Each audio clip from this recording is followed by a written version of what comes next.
El orden y la limpieza en el lugar de trabajo. Orden y limpieza claves para un ambiente seguro.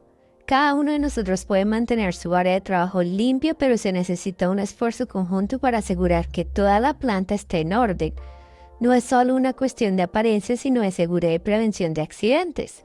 ¿Por qué el desorden aumenta el riesgo de accidentes? Pisos sucios o desordenados pueden provocar resbalones y caídas. Objetos mal almacenados pueden caer y golpear a alguien. Herramientas fuera de lugar pueden causar tropiezos o lesiones. Mantener el orden y la limpieza es parte del trabajo diario. Barrer, organizar herramientas y eliminar desperdicios no es una tarea extra, sino una acción esencial para evitar accidentes. Si cada uno hace su parte, trabajaremos en un ambiente más seguro. Un espacio limpio reduce incidentes como golpes, atrapamientos y caídas. La seguridad empieza con el orden.